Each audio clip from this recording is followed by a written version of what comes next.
Today, I'm allowing you a front row seat to something that usually stays behind closed doors. The real, unfiltered girl talk that happens after the collars and the bondage come off, after the spanking implements get put away, after the adrenaline settles, and after the scene ends. This is the time where we replay the moments, laugh at what surprised us, linger on what replays in our minds, and say the things that maybe we didn't say aloud in the moment.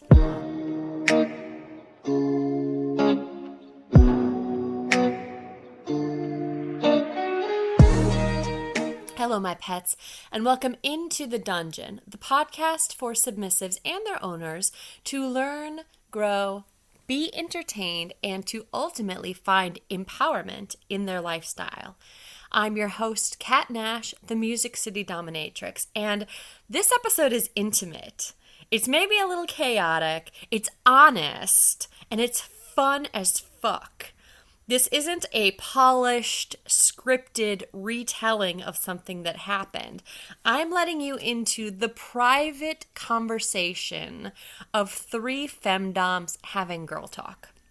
So if you ever wondered what it sounded like inside that secret world, the debrief, the curiosity, the teasing, the vulnerability, the wicked fucking laughter, you're officially invited in. But first, a little background. A submissive man who is a listener of this podcast, just like you, contacted me for a session last year. He traveled from out of state and we really hit it off. It became obvious to me that he was not in it for the one-off kink experience, of which he'd had many over the years and around the world. But this man was what I like to refer to as a true submissive heart, who craved the actual guidance and ownership of a strong, powerful femdom, someone who truly loved and respected women.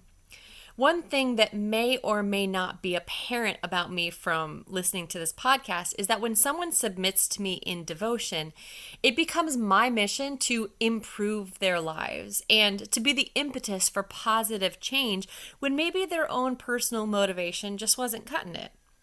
With this particular submissive, whom I will call Mr. K, he was a regular drinker, not to the point where it was ruining his relationships, but to the point where it wasn't supporting his health. So I challenged him to abstain from drinking.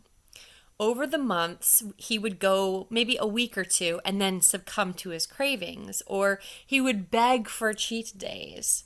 I tried several methods to support his sobriety, including assigning journal entries, having him put notes to himself around his house, listening to alcohol regression, hypnosis, many various different things, threatening him, but nothing really stuck. He continued to fail himself and to disappoint me. Even though I understand firsthand how fucking hard it can be to give up alcohol.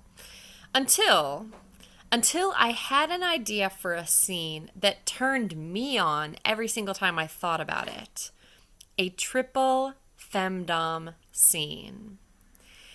I immediately knew who I wanted to join me as far as the femdoms go. And I know that Mr. K would be into it without me going over it first, because the porn he watched before I forbid it was all about mean girls ganging up on one dude. I knew I wanted to do this scene, but also I really didn't feel like Mr. K deserved it at that point.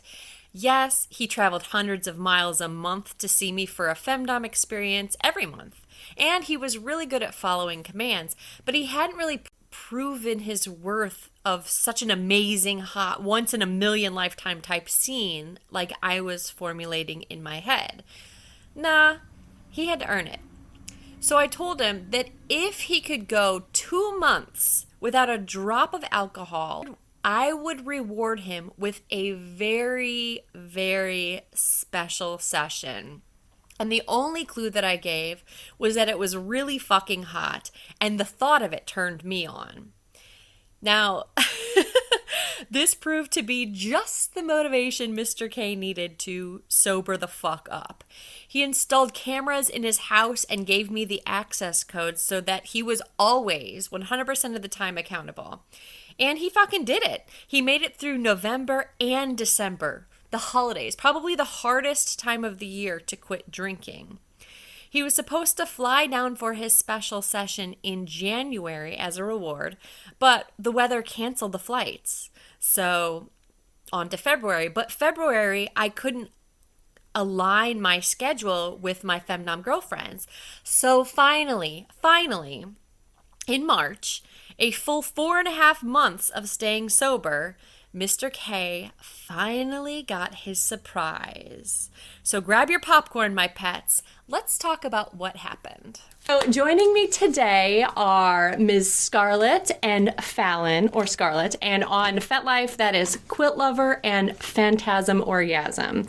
And we are going to be walking you through a very hot 3 femdom topping 1 poor, pitiful, submissive man this last weekend. So welcome, ladies. Thanks for having us, Kat. Yeah, Thanks for inviting us to this delightful scene that we had together. Yeah, that was so fun. So first off, I was totally fucking nervous about it. And you guys both really made me feel comfortable going into it. And so I want to thank you now for that. You know what? I was a little nervous too. Were you? It's a new experience, new bottom. Yeah. I've never co-topped with 2 other femdoms before, so that was even more bombastic. Like just ping ponging between 3 people instead of 2 was like next level fun for me. Was it? Yeah. It was like at the time, even a little afterwards, it was a little like, holy shit, that was chaotic. Did that. It was fun. It was chaotic, but it also worked with the scene, you know. It totally did. Even though it was chaotic, there was still a rhythm that went to it. None of us were running into each other. None of us were banging up against each other. We all flowed and were very cognizant of where everyone was. Yes. So even though there was chaos, it was organized chaos. I think that's because we're women and we intuit and like feel each other out like, oh, she was about to spank him. Yeah. Or she's going around this way. You know, we just pay attention to those things, I think, more than a lot of guys. So to set it up for my listeners, this scene, sort of a role play scene, which also I'm not as comfortable with. I know Fallon is very comfortable with the role play scenes. Miss Scarlett, have you medium? I'm so on it. Yeah. Okay. Takes me a minute to get into the character. Yeah, same. And even then, I'm still like a little awkward at times. So, but we were 3 schoolgirls, and our sub, Mr. K, was our principal or headmaster of the school. And I really liked this idea because typically when it comes to schoolgirl costumes and uniforms, it's some poor, pitiful, weak schoolgirl getting dommed by some dude, which don't get me wrong, that's fucking hot too. But I love the idea of turning that on its head and like we're ganging up on some fucking dude, some grown man who, by the way, and I did ask him his permission first to mention that he is 69 years old and we're a lot younger than him. So he's wearing a suit and we're wearing our schoolgirl uniforms, which you guys look super fucking hot, by the way. Yeah. Yes, we all did. And he also didn't know what was going to happen. He didn't even know, even when we were chatting beforehand. So for my listeners, I had him wearing a mask where he couldn't really see and a collar with a leash, and he was kneeling. Well, he knew that I had 2 girlfriends next to me chatting, but even then, he had no idea that he was going to scene with all 3 of us. I asked him later, and he was like, no, I just thought you were chatting. I couldn't hear what you were saying. I had no idea. That kind of threw me for a loop because I've never negotiated in front of a submissive, like a surprise scene for a submissive, and so that I was like, he's just right. We're just going to talking right in front of him, and you're like, no, he's got earplugs in. Yeah. So that even was kinky in and of itself for me, actually. Was it? A little bit. Hot. Yeah. I love that. Like he doesn't know what he's about to have happened to him, And he's sitting right there, and we're talking about it right in front of him. The poor fool. Yeah. It was awesome. Yeah, it was. So then we took him and stood him in front of, there's a jungle gym, like monkey bars. What would you call that thing? I call it the monkey bar. The monkey bars. Okay, stood him in front of the monkey bars, took off the mask, and he was, I think, a little shocked and had no idea what was happening at first. We already were kind of in character telling him. To start, I think we said something along the lines of, Mr. K, you wanted to see us in your office? You called us in for detention again. But we weren't having it this time. Mm-mm. So Miss Scarlett is good at tying people up. So tell us what you did there. I did a very basic Texas handcuffs with a tie. With like an actual a suit tie. Necktie. Necktie. And then handcuffed him to the bars so that he couldn't lower his arms or kneel down. Yeah, he was stuck there. To begin with, he was wearing a suit, which we had him get naked, totally naked, very vulnerable as we laughed and giggled while we stripped him down to nothing. And then Scarlett got to tie him up. Yes. And his look was just like... He did not know. As I'm just grabbing his hands and doing it, his look was like, I'm being tied. And I think it's just because it was someone new doing it to him. Because he'd never met me before. His brain, I don't think, was processing what was happening. It was just like ticking by, like, what is happening? What is happening here? It's worth mentioning that Scarlett and I have never met Mr. K before. Yeah. This was a total surprise as a treat reward for him by Kat. So me and Scarlett were going in blind. Yeah, he's a straight. They had no idea. They never played with him, maybe seen him in passing before, but yeah. For totally new plaything to play with. And that's pretty much what we did then. We had a bunch of impact toys, some nipple clamps, a lot of impact toys, actually, and a penis pump. Yes. That's like right. That's right. Yes, and some clothespins and clips and stuff. So yeah, he was hard like the whole time. Yes, he was. Yeah, he was. He sure was. And remember, 69 years old, lady. So that's quite the compliment there. It's a great number. Yeah. Yeah, I think at one point we had 5 or 6 implement loops hanging from his erect penis, and that was such a fun game.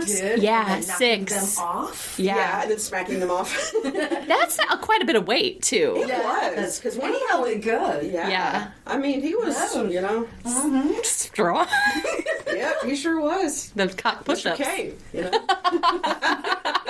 He was eating a special K. Yeah. Oh shit.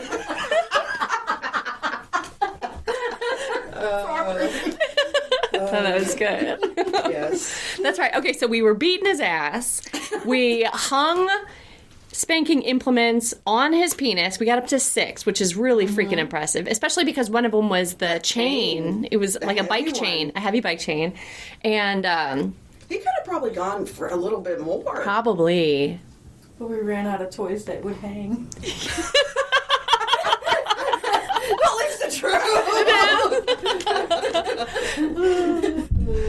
We did some nipple clamp action. Those nipple clamps. Yeah, so Kat had purchased some new ones, some little metal nipple clamps, and Wicked. and she's like, "Ooh, these are wicked," and I'm like, "Oh, let me see," because my tits are out at this point.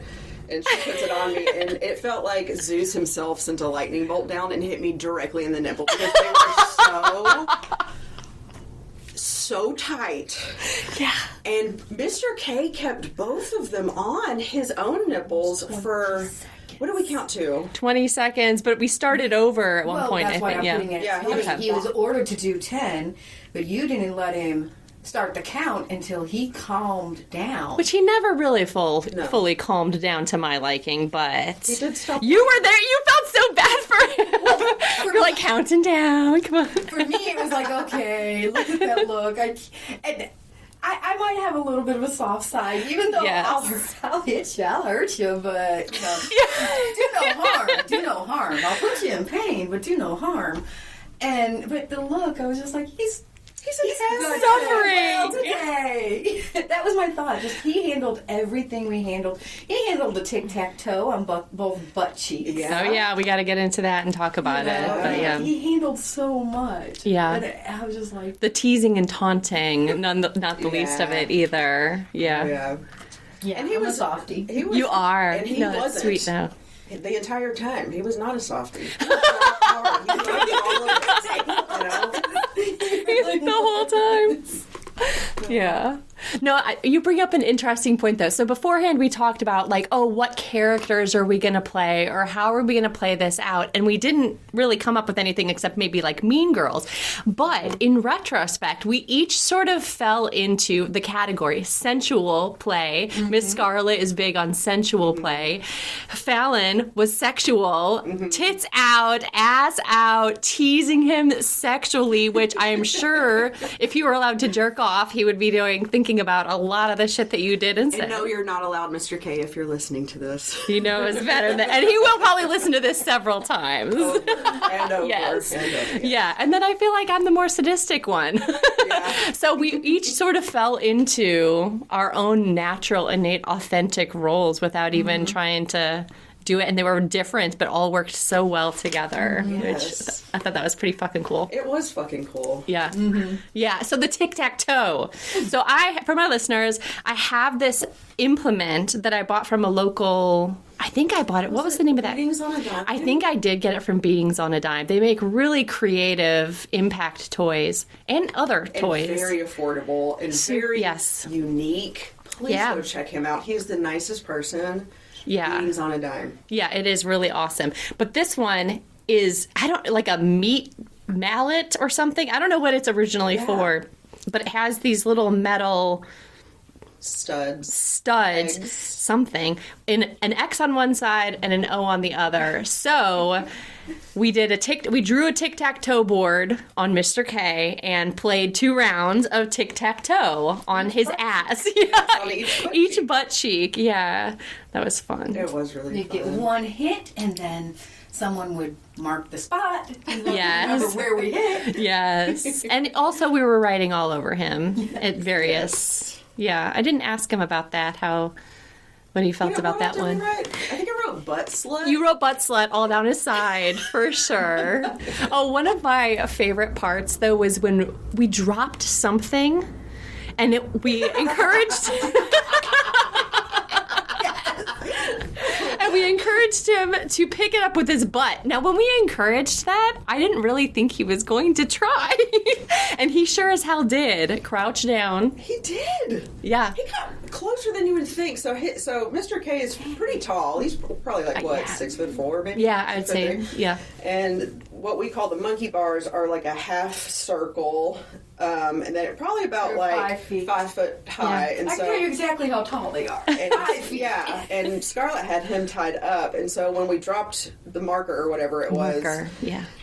it was predicament because we knew he could never pick it up, but he really did slowly drop down, and we all just started laughing because I don't think any of us expected him to actually try it. If his hips would have been able to go down, his hips wouldn't. But even if he had gotten his hips and been able to plant his ass on that marker, I don't know if he could have actually clenched those cheeks and picked it up. I mean, they were clenched pretty damn hard during some points. He probably could have actually. It was fun to see him try nonetheless, though. Yeah, it was. Cat fanners. Well, All bashful. I'm sorry. it's hot in here to me. It's hot in here. That really is. Oh, shit. So what else? What else did we do that was memorable? I mean, the whole thing was memorable. There was a crowd watching, which I have to like block people out of my mind when I do public play and just focus on what I'm doing because that'll distract me. Yeah. I didn't even notice the crowd. Yeah, there were. Did you notice them? Did you see? Well, yes, but it was particularly busy at our local dungeon, and I think it was like was it a welcome night or like It was a welcome night and game night. Yeah. They were doing D&D. And so there... Oh, were they? They were. Yeah, so there are a lot of people, but typically when I'm in scene, if it's a good one, you tune everything else out. You're hyper-focused. Okay. Yeah, so I had this idea on the way to our local dungeon about, like, what are some ideas that I think would be fun to incorporate for this type of scene, because I've done a few mean girl role plays, and it's kind of my bread and butter at this point, but I was thinking on the way over how funny it would be to, like, sexually tease him. So I'm wearing, like, a teeny tiny little crop top, really short little plaid skirt for the schoolgirl uniform. And so I had kind of pulled my breasts out, and while Scarlett and Kat were, occupied with him, I'm standing in front of him at the monkey bars, and I decided that I was going to sit on this bench underneath it and open my legs and hike the skirt up, but not show anything yet. And I said, I bet you would like to see what's under this skirt, wouldn't you, Mr. K? And he goes, uh-huh. And so I lift my leg up and act like I'm going to show him what's underneath, which is nothing, by the way. And I just put my middle finger there instead. And even Mr. K chuckled at that one. I think he quite enjoyed that one, too. I think we all did. I think the people watching definitely enjoyed that one, too. A lot of people said that was hilarious. Yeah, and Mr. K has an awesome sense of humor, too. So the witty repertoire and the jokes and everything, he really loved that. Good. Yeah. Good. Someone say D, I got a double D here. Yeah, oh, yeah. Was that your favorite part? I think that was my favorite, and also the nipple torture part. Yeah. Counting down and making him take the pain, because, I guess I am more sadistic than I thought I was. So, that part, I loved that teasing part, and I loved playing tic-tac-toe. Yeah. What was the highlight for you, Scarlett?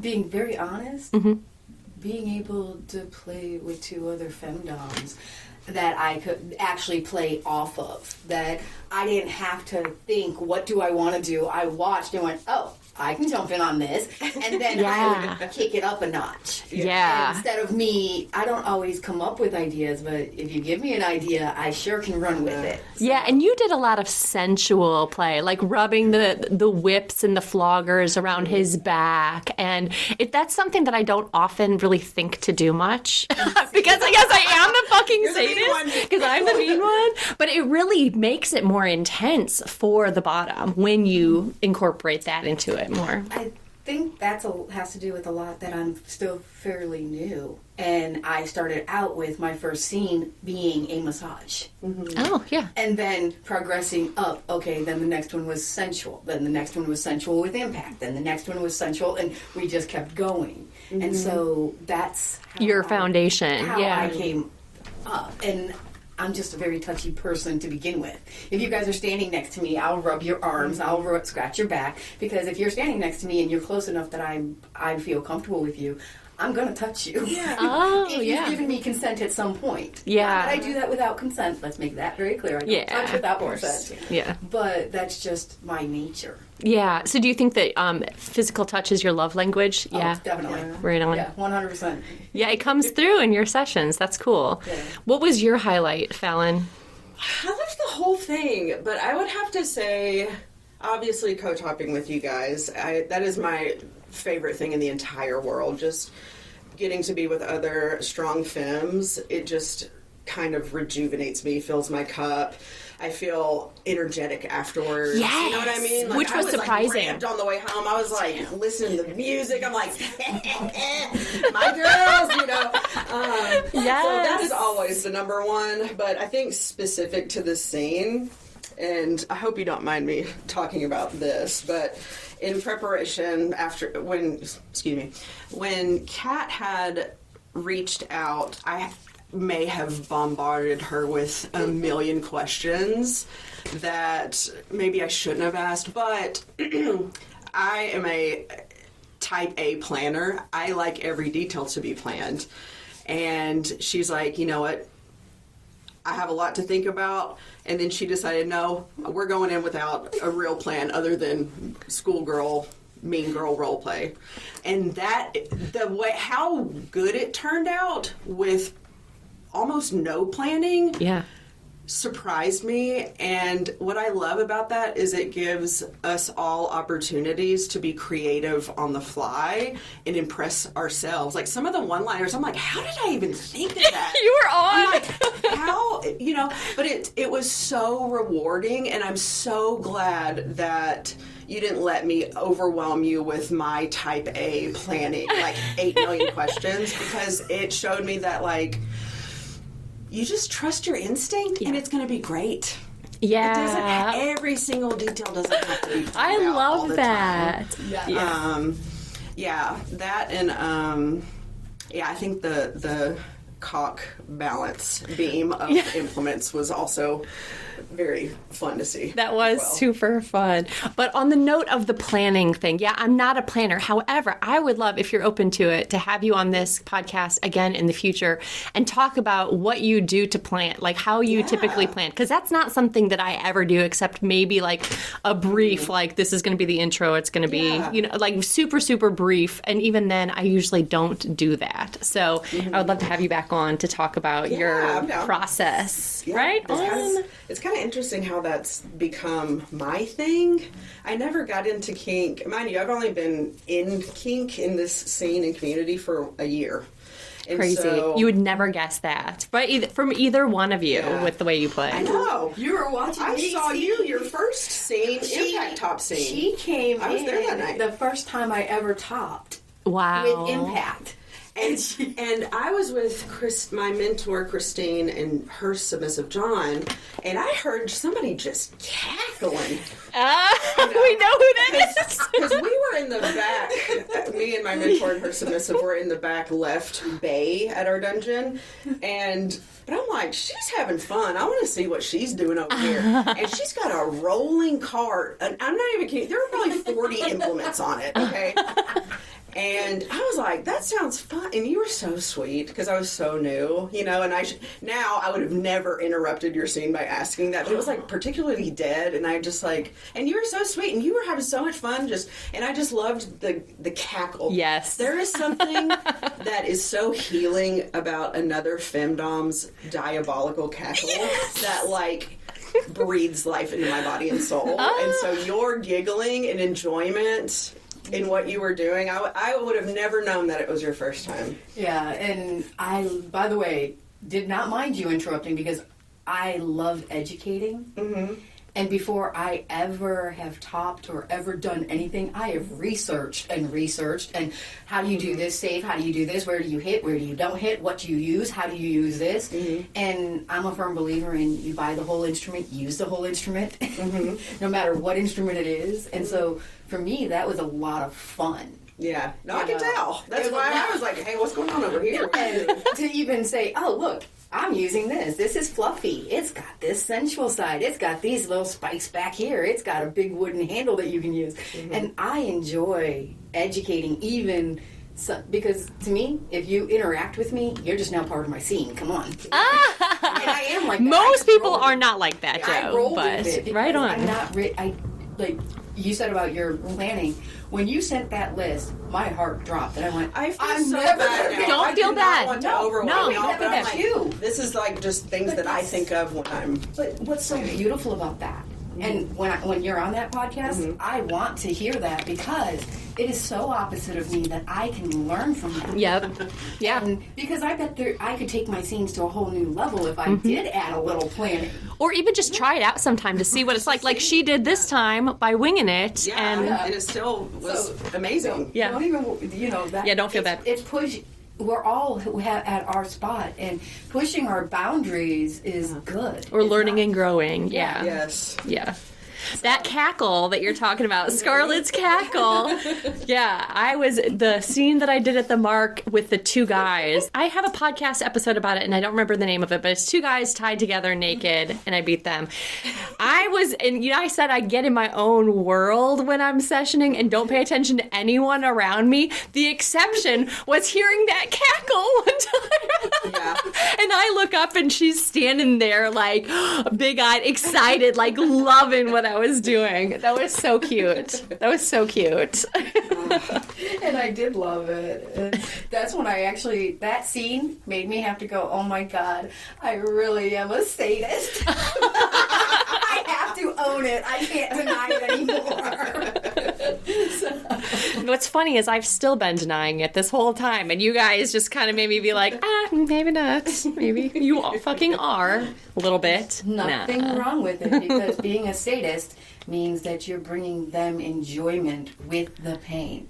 Yes, you enjoy giving them the pain, but you're not giving it to people who don't want it. Exactly. They want that pain. See, that's what I thought a sadist is. That's what, like, to me, in my mind, and maybe this is not the actual definition, but like a sadist is just somebody who likes causing pain. And I only like causing pain to people who find pleasure in that pain. Mm-hmm. So to me, that's not a real sadist. Mm-hmm. But you are. And there are different types of sadists. Yeah, like you're a sensual sadist. Mm-hmm. Yeah. You are the creative sadist. Okay. I am an intellectual sadist. You did mind fuck him beautifully. Yeah. I don't get sexual gratification from inflicting pain, but I do get ego gratification from them taking the pain for me. Yes. And even more so when you can fuck with their head. That is sexual gratifying for me. Oh. Getting in somebody's head is the best.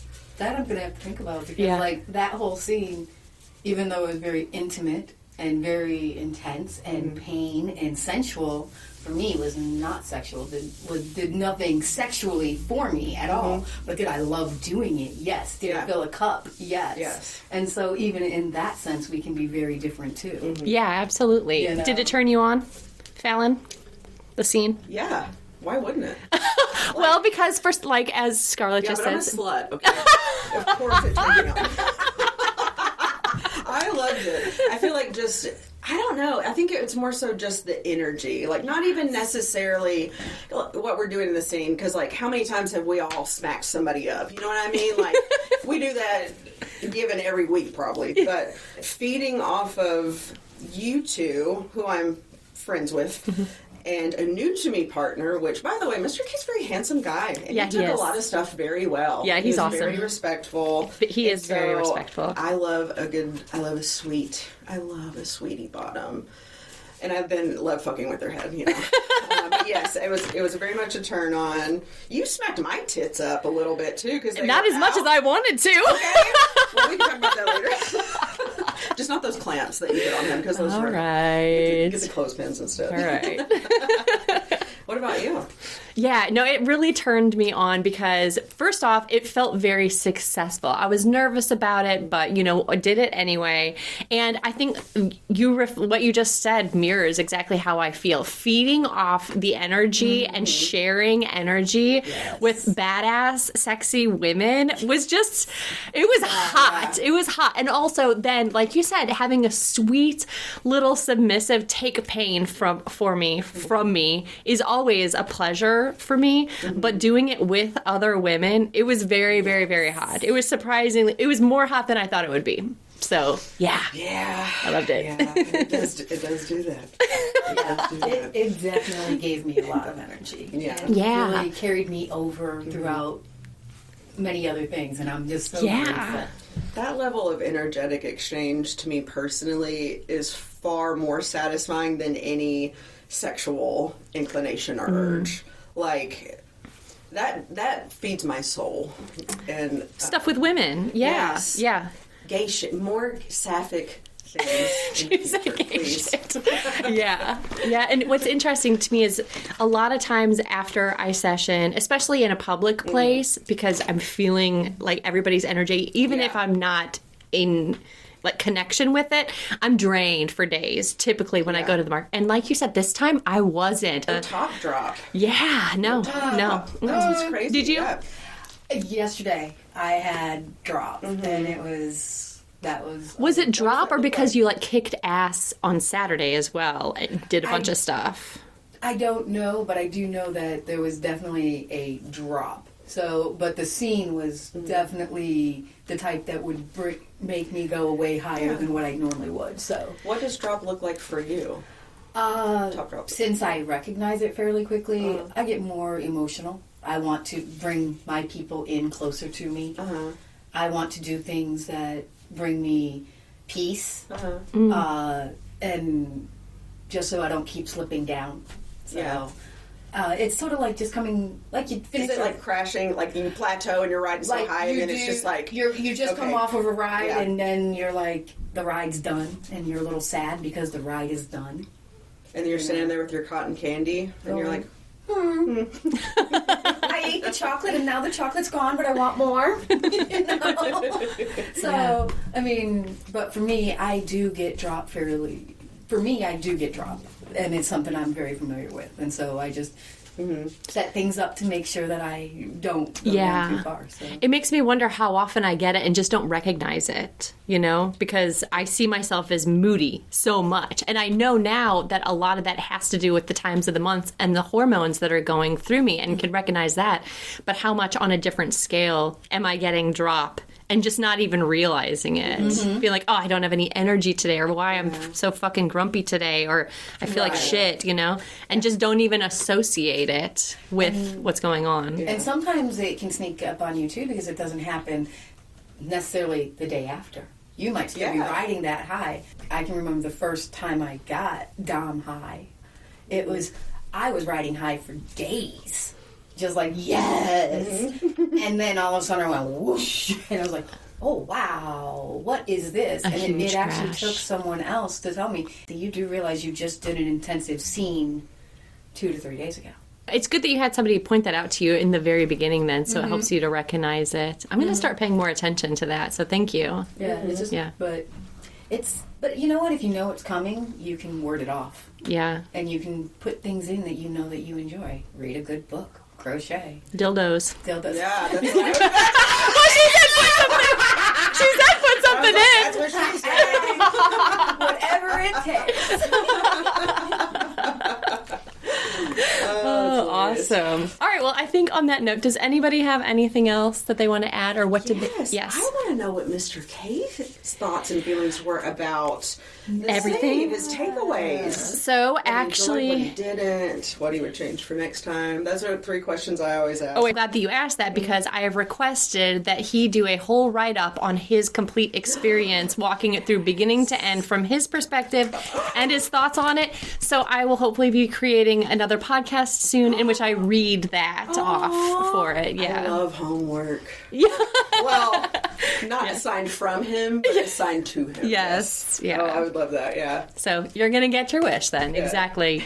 So anyway, thank you ladies for being on here. Thank you so much. And for scening with me. It was absolutely awesome. We loved it. And anytime you want to do it. Anytime.